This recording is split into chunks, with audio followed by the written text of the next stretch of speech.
Olha só essa mensagem que eu recebi de um inscrito.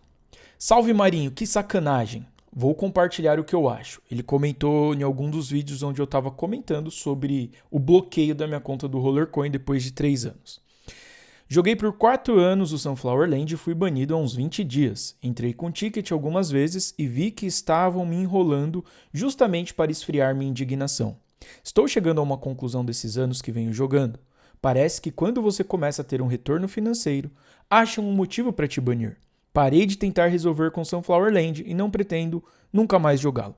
Como você é um criador de conteúdo, tua força é muito maior. Vou fazer o que você orientou e boa sorte. Abraço e boa sorte do Bruce Lee.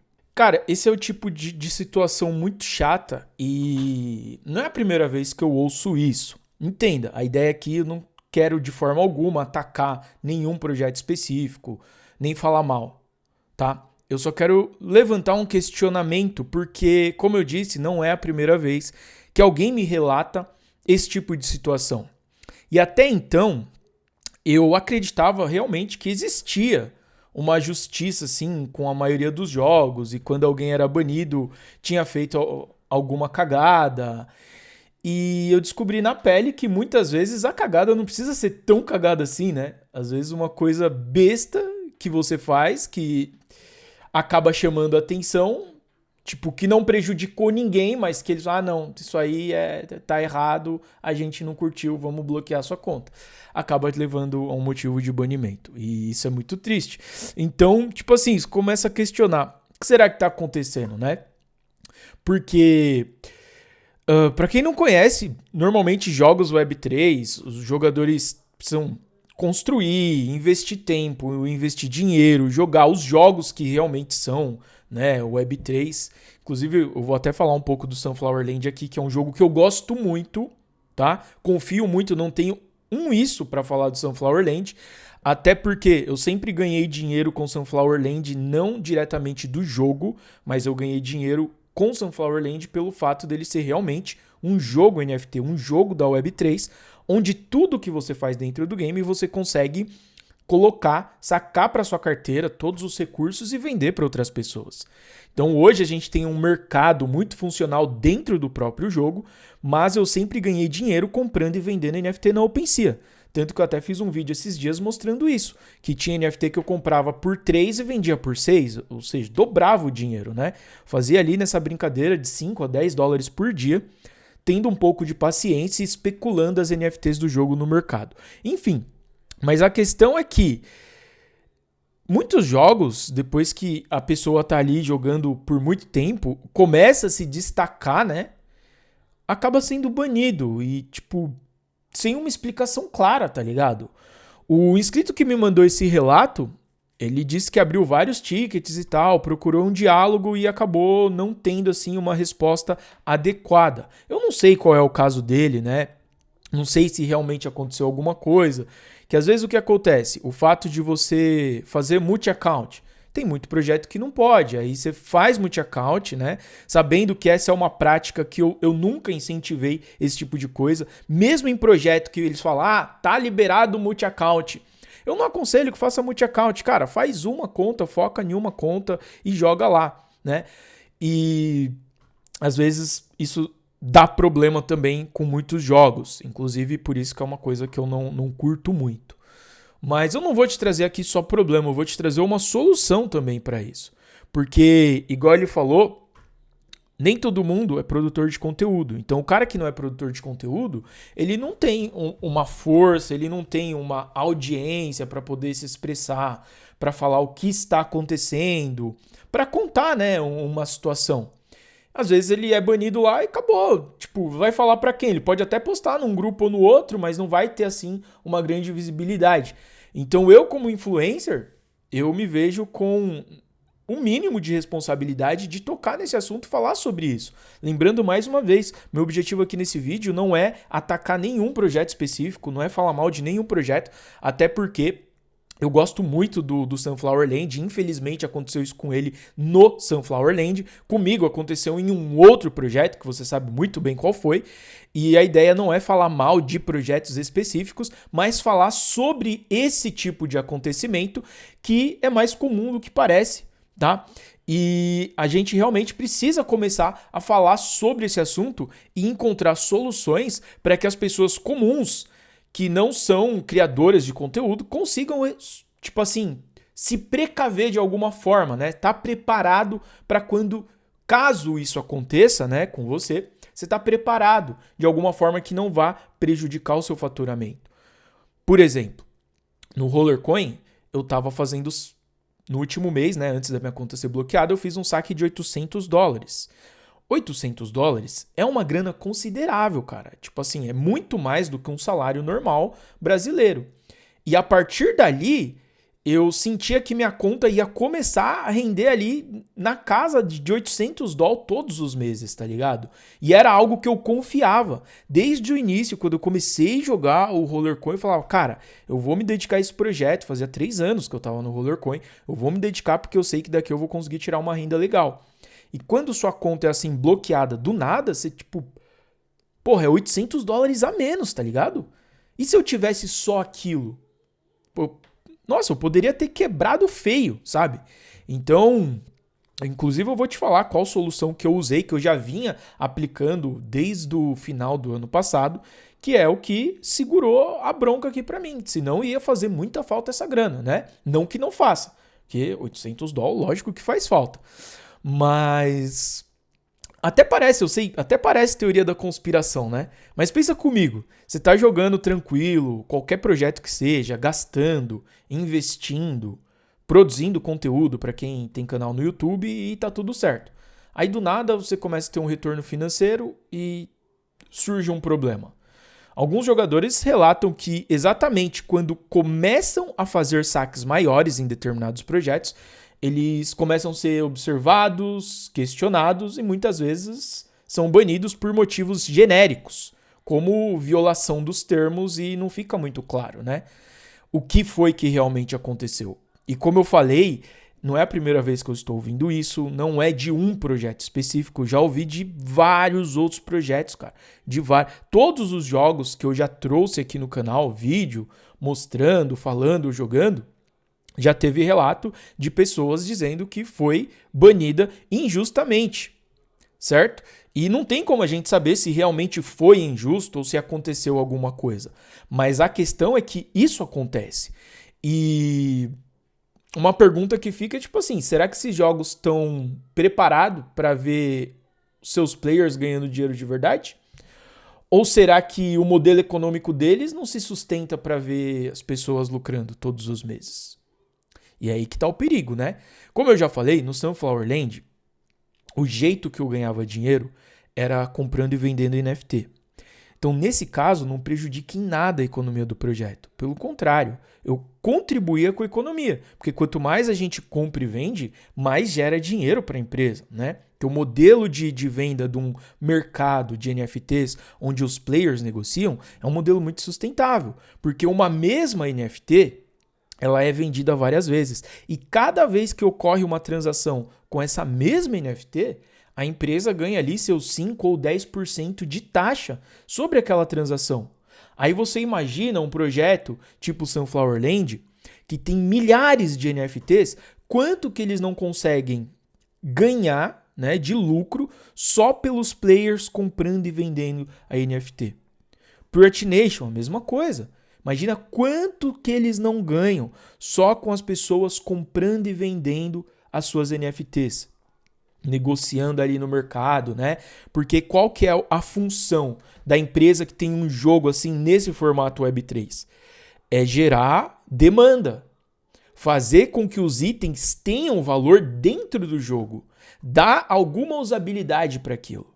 E isso faz com que o mercado naturalmente se desenvolva. Pirate Nation mesmo, você pega lá os piratas fundadores, que no começo era vendido... Cara, o primeiro vídeo que eu gravei do Pirate Nation, o pirata fundador tava $400. Eu me arrependo assim amargamente de não ter comprado. Também na época eu não tinha dinheiro e eu não sou a mãe de Ná para ter uma bola de cristal e saber o que vai acontecer no futuro. E um pirata que era $400 chegou a ser vendido a mais de $3.000 cada pirata fundador. Então você imagina, eu acho que o supply são 5 mil piratas fundadores. Aí você imagina cada um desses piratinhas ali sendo negociado na casa de $3.000 entre os players daquele jogo. Então o cara vende ali um pirata por $3.000. Se for cobrado 5% de taxa de mercado de royalties para a empresa, normalmente entre 5% a 10%, se for 5% dessa transação de $3.000, $150 é direto para a conta da empresa, para o caixa. Se for 10%, são $300. Então você pode ir lá abrir o mercado, na OpenSea mesmo, do Pirate Nation, ver lá a coleção de piratas fundadores, quanto que já movimentou de Ethereum. Você vai ver que assim, é um valor bizarro. São milhões de dólares. Milhões. Muitos milhões, cara. É muita grana. Aí você tira 5 ou 10% ali, que é a taxa da empresa, e você vai ver o quanto que eles faturaram com isso. Aí você consegue entender da onde vem o dinheiro que eles vão pagar drop, que eles vão fazer uma leaderboard semanal. Então tudo isso faz com que o jogo comece a hypar. E a verdade é que quando uma pessoa perde uma conta de um jogo, isso gera uma dor para aquele cara que é um jogador fiel. Imagina, o cara dedica lá, sei lá, 3, 4 anos da sua vida a um jogo, joga, participa, divulga e de repente ban. Sem chance do cara se defender, não tem nenhum aviso prévio e depois que o cara toma ban, ele não tem um suporte decente. Ele entra em contato com o suporte simplesmente, não, você violou as regras, você é um pilantra, você tentou passar a perna nas pessoas e não fica claro, você não consegue se defender. Você tenta falar, cara, não foi nada disso, vem cá, vamos conversar, deixa eu te explicar o que aconteceu, deixa eu te mostrar aqui tudo, sabe? Você se põe à disposição, mas não tem ideia, cara. É meio que... é meio que uma tirania, tá ligado? Tipo, foda-se você. Né? A gente não quer papo, já era, perdeu o Playboy. Então, isso não é só um prejuízo financeiro para as pessoas. É meio que rola uma quebra de confiança naquele projeto e uma humilhação, né? Para quem investiu tempo, dinheiro, emoção, ficou ali falando tão bem do projeto por tanto tempo. Quando isso acontece, você se sente, porra, que merda, velho. Ainda mais quando você, tipo assim, você não teve a intenção de fazer nada que fosse prejudicar, tá ligado? Que eu acredito que é o caso de muitas pessoas. O cara ali, às vezes ele fez alguma coisa que pode ser que tenha sido contra as regras, mas o cara não teve a intenção de prejudicar em momento algum, né? Diferente de quando você propositalmente, igual eu já vi alguns criadores de conteúdo ensinando na época do Pixels, por exemplo, você pode criar 200 carteiras aqui e cria 200 contas no jogo, aí você inicia, vê o que tem lá no painel de entrega, se tiver criptomoeda você entrega, já descarta a conta, se tomar ban, foda-se, cria outra carteira e cria outra conta, usa VP. Aí nesse caso você já tá sabendo que você tá fazendo errado, você tem consciência daquilo, você tem consciência que de alguma forma você tá prejudicando o jogo, você tá pensando só em você mesmo. Nesse caso, sim, tem que ser banido mesmo, porque pode prejudicar muito a comunidade. Agora, tem coisa que acontece, as pessoas são banidas que, tipo, não prejudica a comunidade de forma alguma. Às vezes a pessoa nem tem consciência do que foi que aconteceu. Muitas vezes a pessoa pode ter um vírus no computador, aí esse vírus acaba entrando em conflito lá com o bot de segurança do projeto e o bot vai e bane sua conta automaticamente porque seu computador estava com vírus e alguma coisa entrou em conflito e você perdeu sua conta. Aí você vai ver e não sabe por quê. Não, você violou os termos aqui, você é um perigo e tal, e você nem sabe o que foi que aconteceu, tá ligado?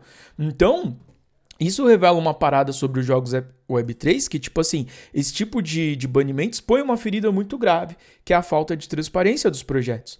E muitos jogos ainda funcionam como empresas centralizadas, que eles simplesmente tomam decisões sem governança, sem diálogo, sem prestação de contas e foda-se, baniu, acabou, velho. A gente não quer nem ideia com você, eles não te dão espaço pra falar, não dão espaço pra ouvir, pra tentar entender o que aconteceu, se realmente você estava agindo de má fé ou não. Eu acho que falta um pouco de, como podemos dizer, de humanidade das empresas. Tudo bem que a gente sabe que existem algumas pessoas ruins que realmente agem de má fé para tentar ter um benefício indevido, né? Como já aconteceu muitas vezes dentro dos jogos, né?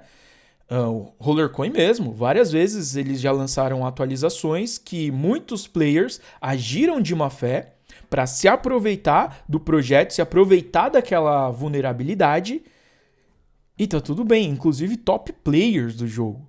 Aí sim, isso sim é prejudicar o projeto, porque prejudica a economia, tira um dinheiro indevido que não era para tirar e tá tudo bem, né? Porque são os top players. Não vamos fazer nada com esses caras, porque realmente tem umas panelinhas em certos jogos, né? Tem um jogo da Gala Games, que é aquele dos tanks. Eu esqueci o nome. Mas uma vez eu tava conversando com o Zete, ele falou que tem uma puta panelinha ali dentro. Tipo assim, os caras não querem abrir pra ninguém. E eles ganham uma grana ali com o joguinho do tanque, tem uma panela, só que tá ali entre eles, tá ligado? Outros projetos que se criam panelinhas, que eu já ouvi falar muitas vezes, que eu não sei, nunca vi, por exemplo, Mir 4, que tem as panelas das guildas, que são os únicos caras que conseguem realmente ganhar grana dentro do jogo, né? A não ser que você faça RMT, vai ser muito difícil ganhar dinheiro com certos projetos, se você não fizer parte de uma panela, de uma guilda e tal. Então esse tipo de coisa acontece. E a verdade é que se você joga qualquer jogo hoje, amanhã pode ser que você perca a sua conta também sem saber o porquê, sem motivo.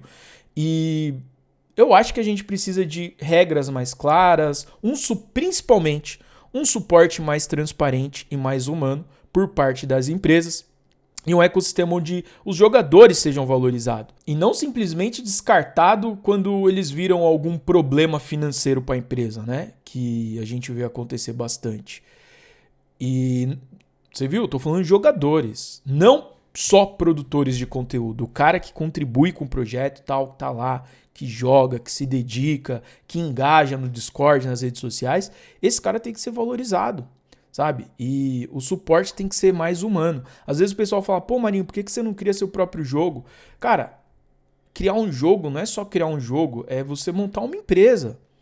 Isso dá muito trabalho. Talvez eu não tenha capacidade o suficiente de gerenciamento para tocar um projeto desse. Porque, pô, você vai ter que ter um bom desenvolvedor, você tem que ter pessoas estratégicas para pensar no desenvolvimento do game, para pensar em usabilidades para as coisas dentro do game, para poder gerar demanda, para movimentar mercado. Tem que ter um suporte muito bom. Tem que ter alguém para cuidar só da segurança, porque infelizmente existem algumas pessoas que vão agir de má fé para tentar, burlar alguma coisa. Infelizmente isso existe. E pelo fato disso existir, muitas empresas, muitos jogos acabam se blindando de tal forma que eles chegam a perder um pouco da humanidade e foda-se. Tipo assim, escorregou, filhão, já era, né? Você perde sua conta e acabou. Tchau. Tchau e benção. Igual aconteceu com o nosso amigo aí, o Bruce Lee. E ele não é único, já deve ter acontecido com várias outras pessoas. Então eu vou te falar a solução que eu encontrei para mim, para poder transformar aquela renda do jogo de um mês em uma renda que vai durar assim para sempre. Se você tá jogando aqui como renda extra, você tem um trabalho, você faz um joguinho como um extra ali nas suas horas vagas, essa grana que você ganha do jogo, teoricamente, você não precisa dela para poder sobreviver, porque você já tem uma renda, você já tem um faturamento. Para quem já está vivendo disso é um pouco mais difícil, né?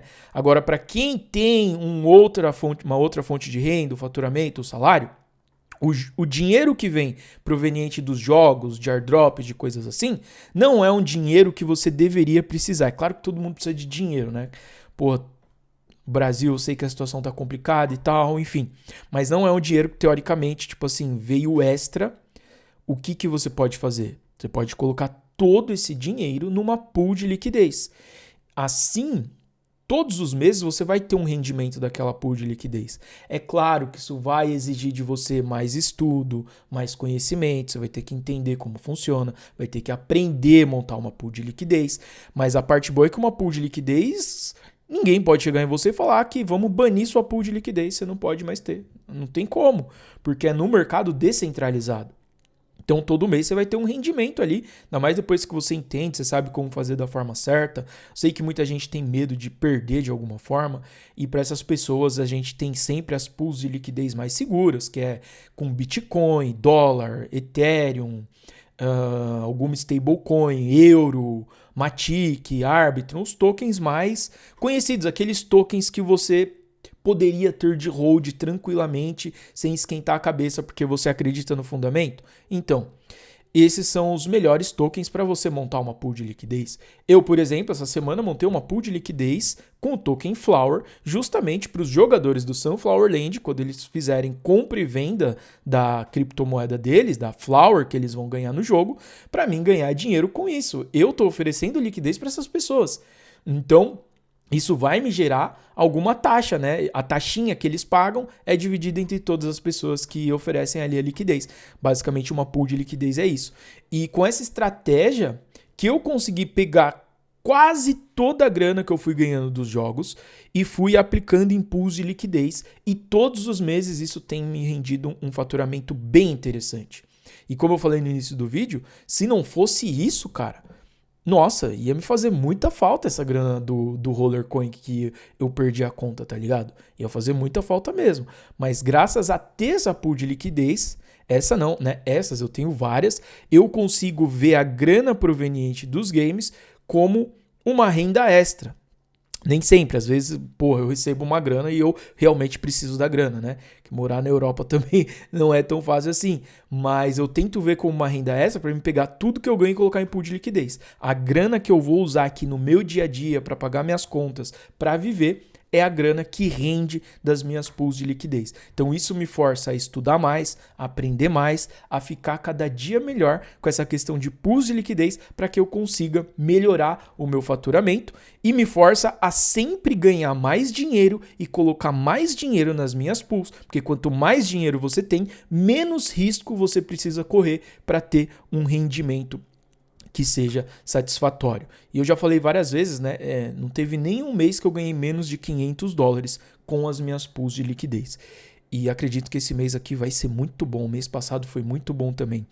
E eu queria deixar um convite aqui no final desse vídeo para a comunidade, que é o seguinte: se você já passou por algo parecido, eu queria te convidar a realmente, com todo carinho, deixar um comentário aqui nesse vídeo explicando sua situação, para que outras pessoas vejam o que pode acontecer, para a gente poder, gerar esse tipo de debate, né? Se você tiver print, quiser contar a sua história num vídeo, me chama lá no Telegram, vamos trocar uma ideia, né? Talvez a gente pode gravar um vídeo junto e transformar isso aqui numa série de vídeos de casos parecidos com esses para toda a comunidade, porque é algo importante a ser debatido. Não é só vir fazer vídeo de qualquer projeto e deixar para lá. Muitas pessoas às vezes são punidas injustamente. E cada vez mais eu percebo que isso é uma prática normal. Talvez não por ruindade da empresa, nem por má fé, mas por algum mal entendido. Igual aconteceu comigo. Ou por, igual eu expliquei, você pode pegar um vírus, o bot vai ver o vírus no seu computador e bane sua conta de alguma forma e você não consegue recuperar. E você fica assim, mas o que aconteceu, né? Sem explicação.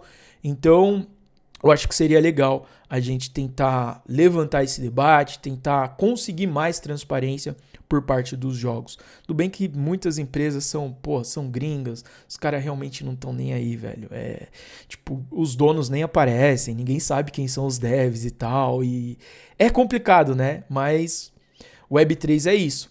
Porém, quando um jogo realmente é Web3, igual eu comentei aqui, Sunflower, Pirate Nation, tem vários outros exemplos aí, Gigaverse também, o próprio player ganhando mais dinheiro com o mercado é o que gera mais dinheiro para a empresa. Então acaba se transformando num processo de ganha, ganha, ganha, onde a empresa não vai ter interesse nenhum em prejudicar um jogador que está ganhando muito dinheiro. Porque nesse caso, quanto mais dinheiro o player ganhar, mais dinheiro automaticamente ele está gerando para a empresa, né? Então eu acredito que todos os projetos que têm uma economia baseada nisso acaba favorecendo que as pessoas realmente, ganha dinheiro, ganha mais, compra mais, vende mais, porque é daí que tá vindo o dinheiro do caixa da empresa, né? Agora, jogos que são baseados em pull charity, que é a recompensa ali que eles colocam para cada jogador, acaba acontecendo algumas coisas meio duvidosas mesmo. Então é isso que eu queria passar para você nesse vídeo. Se você quiser aprender comigo num vídeo totalmente gratuito como montar sua própria pool de liquidez, eu vou deixar aqui na tela final e pode ter certeza que eu vou ler todos os comentários desse vídeo.